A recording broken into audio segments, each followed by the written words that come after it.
2025-এর March মাসে মিয়ানমারে ভয়ঙ্কর ভূমিকম্প হয়। সেই সময় মিয়ানমারের বন্ধু দেশ হিসেবে পাশে দাঁড়ায় ভারত।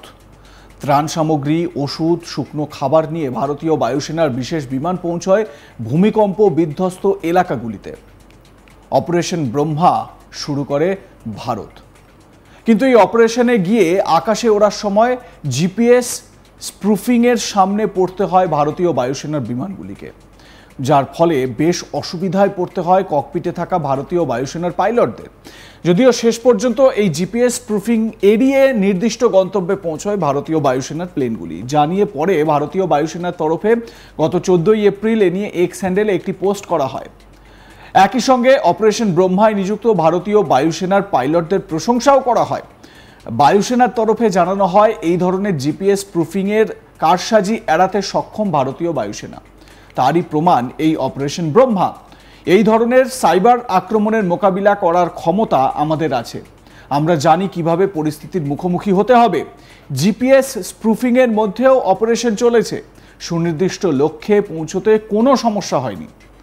এখন প্রশ্ন হলো, এই জিপিএস স্প্রুফিং কি আসলে? জানা গিয়েছে এটি একটি হ্যাকিং ব্যবস্থা। বিশেষজ্ঞদের দাবি 2023 সালের অক্টোবর থেকে পশ্চিম এশিয়ায় যুদ্ধ শুরু হওয়া স্তক গ্লোবাল নেভিগেশন স্যাটেলাইট সিস্টেম বা জিএনএসএস-এ সাইবার আক্রমণ চালিয়ে যাচ্ছে ইসরায়েল। এরই পোশাকি নাম জিপিএস স্প্রুফিং। এর জেরে আকাশে নির্দিষ্ট গন্তব্যে ওড়ার সময় নেভিগেশনের সমস্যায় পড়েন পাইলটরা। শুধুমাত্র যুদ্ধ বিমান নয়, এই জিপিএস স্প্রুফিংয়ের ফলে সমস্যায় পড়েছে যাত্রীবাহী প্লেনও। যদিও অপারেশন ব্রহ্মার সময় এই জিপিএস স্প্রুফিং থেকে বাঁচতে বার্মার মান্দানায় আন্তর্জাতিক বিমানবন্দর পাইলটদের জন্য জারি করে নোটিশ টু এয়ারম্যান বা নোটাম। এটি প্রকৃতপক্ষে পাইলটদের কাছে পাঠানো এক ধরনের আগাম সতর্কবার্তা। ফলে পরিস্থিতি মোকাবিলায় প্রয়োজনীয় ব্যবস্থা নিয়েছিলেন ভারতের বায়ুসেনার পাইলটরা। এক্স হ্যান্ডেলে পোস্টে সে কথা উল্লেখ করেছে ইন্ডিয়ান এয়ারফোর্স। সংবাদ সংস্থা পিটিআই জানিয়েছে, গত 29 মার্চ C-130J সামরিক মালবাহী বিমানে ভূমিকম্প বিধ্বস্ত মিয়ানমারে ত্রাণ সামগ্রী প্রথম ব্যাচ নামানো হয়। বিমানটি ইরাবতীর কোলের আকাশসীমায় থাকাকালীন জিপিএস স্প্রুফিংয়ের কবলে পড়েছিল। সফলভাবে অবতরণের পর তা নিয়ে রিপোর্ট করেন বায়ুসেনার পাইলট। জানা গিয়েছে, অপারেশন ব্রহ্মা চলাকালীন মিয়ানমারে মোট 6টি সামরিক পরিবহন বিমান পাঠিয়েছে নয়াদিল্লি। এগুলি করেই উদ্ধারকারী দলকে ভূমিকম্প বিধ্বস্ত এলাকায় নিয়ে যাওয়া হয়। পরবর্তীকালে জানা যায় ওই বিমানগুলির বেশিরভাগই জিপিএস স্প্রুফিংয়ের কবলে পড়েছিল। যদিও প্রতিটি ক্ষেত্রেই উপস্থিত বুদ্ধির জোরেই দুর্ঘটনা এড়ান ককপিটের বায়ুসেনা অফিসাররা। যদিও এই জিপিএস স্প্রুফিংয়ের ফলে যাত্রীবাহী বিমানের দুর্ঘটনার আশঙ্কাও কয়েক গুণ বৃদ্ধি পায়।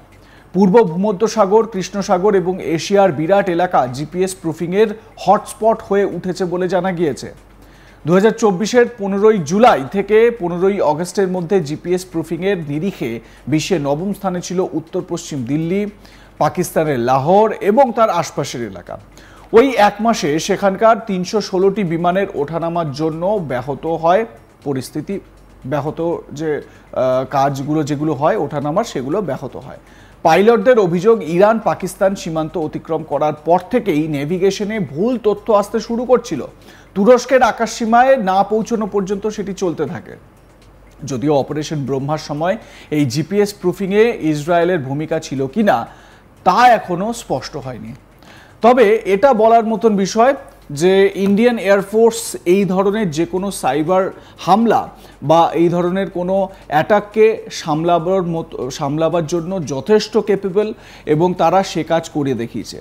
অপারেশন ব্রহ্মার লক্ষ্য ছিল মিয়ানমারে বিধ্বস্ত এলাকা, মিয়ানমার এবং থাইল্যান্ড বিধ্বস্ত যে এলাকাগুলো, সেই এলাকায় গিয়ে সাধারণ মানুষকে সেখান থেকে উদ্ধার করে সেখানে তাদেরকে রসদ পৌঁছে দেওয়া, খাবার দাবার, শুকনো খাবার দাবার, জল, মেডিসিন, বিভিন্ন ধরনের প্রয়োজনীয় সামগ্রী, এগুলো পৌঁছে দেওয়াই ছিল মূল লক্ষ্য। ইভেন ইন্ডিয়ান এয়ারফোর্সের তরফ থেকে যে অ্যাকশন নেওয়া হয় তাতে করে বলা হয় যে মুভেবল হসপিটাল পুরো নিয়ে যাওয়া হয়েছিল মিয়ানমারে, মানে প্লেনে করে প্রায় একদম একটা হসপিটাল সেখানে নিয়ে যাওয়া হয়েছিল। হসপিটালে যা যা সুবিধা পাওয়া যায় সেই সুবিধা সেখানে প্রদান করা হয়েছিল। তো স্যালিউট ইন্ডিয়ান আর্মিকে। লাইক কমেন্ট শেয়ার করুন, দেখতে থাকুন আজ তাক বাংলা। সাবস্ক্রাইব করুন আমাদের ইউটিউব চ্যানেলটি, বেল আইকন প্রেস করুন নোটিফিকেশন পেতে।